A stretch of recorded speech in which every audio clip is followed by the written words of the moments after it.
नमस्कार। जय जगन्नाथ। आज मु आपन को गोटे सुंदर कथाटे कह जाऊँगी। संपर्कर परिभाषा। संपर्क केवल रक्तर बंधन नुहे।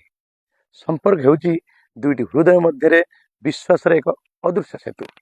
यह एमती एक अनुभूति जो शब्द अपेक्षा नीरवता अधिक कथा कहे एवं दूरता थिले मध्य मनर निकटता केबे कमी न थाए। आज दुनिया रे लोक मैंने हजार हजार लोक सहित जोड़ी होती किंतु प्रकृत संपर्क अभाव अनुभव करते। कारण संपर्क गढ़ा सहज किंतु ताकू निभाइबा बहुत कष्टकर। संपर्कर मूलदुआ होची विश्वास, सम्मान एवं बुझामणा। जो विश्वास भांगी जाए ना सेठी संपर्क धीरे धीरे निजर अस्तित्व हराई दिए। संपर्क केबे भी स्वार्थ उपर तिष्ठि रहे ना। स्वार्थ रे जोड़ी थिबा लोक माने परिस्थिति बदलिले दूरी जाती किंतु भल पाइबारे जोड़ी थिबा लोक माने प्रत्येक परिस्थिति रे साथी होई रही थांती।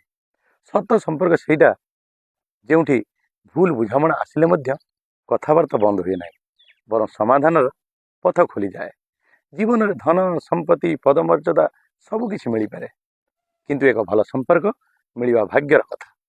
कारण दुखर समय धन नुहे निजर लोकंकर पदिए सांत्वना रही कथा मन को साहस दे थाए। कौन मुझे ठीक कहली ना? आमको मन रखा संपर्क को बंचाई रखा अहंकार को नुहे भल पाइबा को जितवा पड़ो। संपर्क में जितवा अर्थ अन्य को हराइबार नुहे बर एकापर को बुझा क्षमा करवा एवं सम्मान देवा। संपर्क सुंदरता रक्त रे नुहे हृदय थाए।